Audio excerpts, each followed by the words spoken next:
Assalamu alaikum. Chapter number 3, discrete probability distribution. In discrete probability distribution, we study the hypergeometric distribution, example 3.20 and lecture number 17. A committee of size 3 is selected from 4 men and 2 women. Find the probability distribution for the number of women in the committee. हमारे पास जो information question में given है, पहले हम उस information को यहाँ पर लिख लेंगे. एक कमेटी है कि उसमें हमारे पास हमने 3 पर्सन्स को हमने सेलेक्ट करना है. उस कमेटी 4 मैंस एंड 2 वुमेन्स है. ठीक है, 4 मैंस एंड 2 वुमेन्स. टोटल कितने पर्सन्स है हमारे पास है? टोटल 6 में से हमने 3 पर्सन्स को सेलेक्ट करना है. So here right population size equal to 6 and we select n equal to 3. This information is given in the question. Find the probability distribution for the number of women in the committee. हमने probability distribution find करनी है हमारे पास number of women की. ठीक है, means we are interested in the number of women. So capital K is the total success. हमारे पास total success हमारे पास क्या है? means हमारे पास यहाँ पर x represent the number of success. ठीक है, तो हमारे पास number of success mean the number of womens. So the number of womens in the question is 2. So k is equal to 2.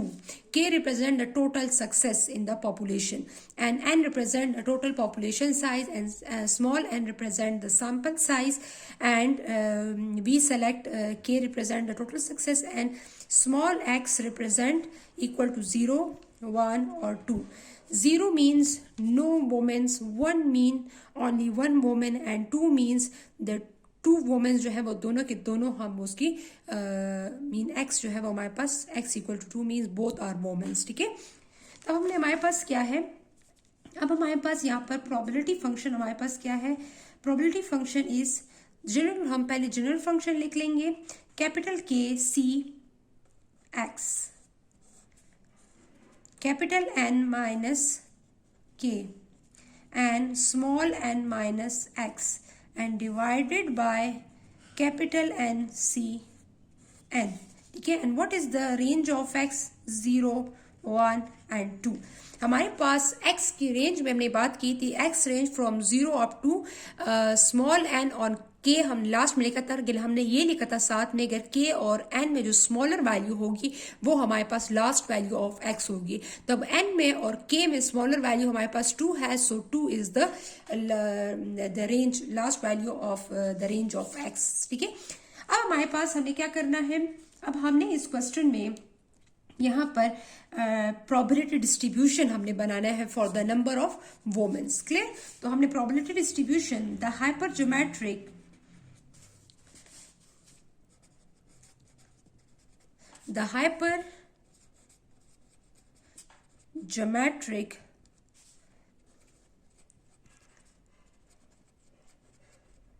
probability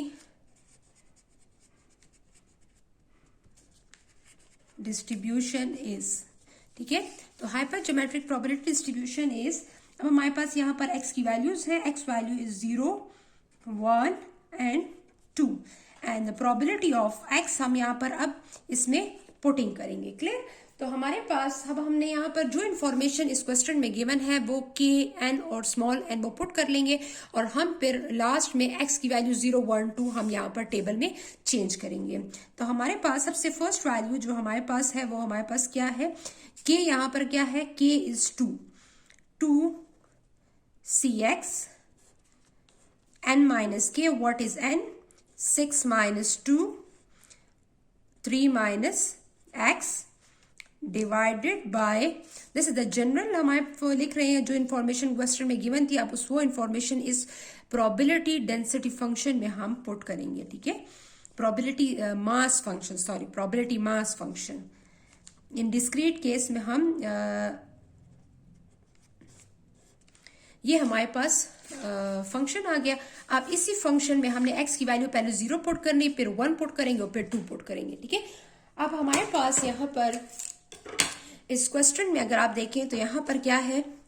2 shift and C. This is the combination. Clear? Combination को हम इस तरह भी लिख सकते हैं bracket में और आप इसको c की फॉर्म में भी लिख सकते हैं. 2c 0 मल्टीप्लाई बाय, अब ब्रैकेट में क्या है हमारे पास 6 माइनस 2, तो यहां पर क्या आएगा 4, 4 शिफ्ट एनसीआर 3 माइनस 0, 3 माइनस 0 से क्या आएगा 3, क्लियर। यहां पर ये मल्टीप्लाई हो जाएगा एंड देन इसका आंसर आएगा 4 एंड 4 डिवाइडेड बाय यहां पर 6 shift NCR 3, 6 shift NCR 3, clear. तो आंसर इज 0.2। अब यहां पर इस फॉर्मूले में हम क्या पुट करेंगे 1, यहां पर 1, यहां पर 1 पुट करेंगे, तो यहां पे 2c1 और यहां पे 6 माइनस 2 4, 3 माइनस 1 तो यहां पर 2 और 6c3।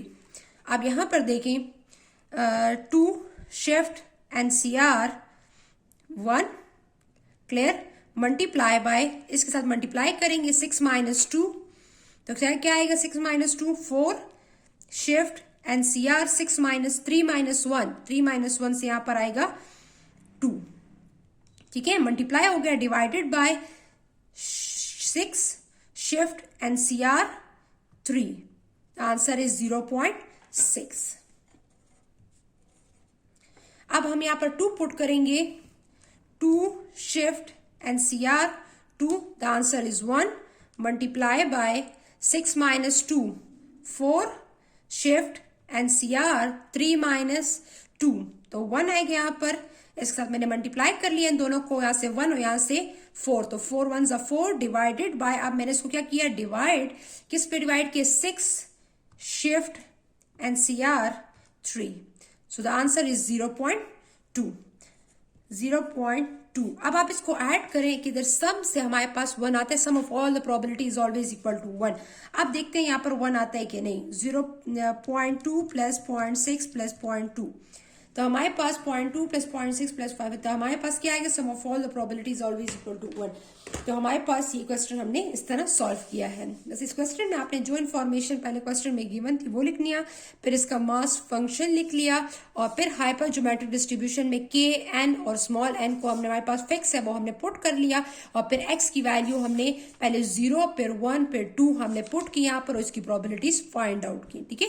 तो अब यहाँ पर इसको लिख भी सकती हैं, यहाँ पर आप इस तरह लिख भी सकती हैं इसके साथ 2c0 6 माइनस 2 4 3 माइनस 0 और 6c3, यहाँ पर आप लिख भी सकती हैं, लेकिन मैंने इसको कैलकुलेटर में डायरेक्ट पुट किया और यहाँ पर इसका आंसर लिखा, ठीक है। और sum of all the probability also equal to 1, इसका आंसर मेरे पास 1 अगर नहीं आता है इट्स मीन मेरी कैलकुलेशन में कोई मिस्टेक है, लेकिन मेरे पास यहाँ पर इसका आंसर 1 आ रहा है, तो इट्स मीन कि मेरी कैलकुलेशन क्या है वो बिल्कुल ठीक है। Thank you, Allah Hafiz.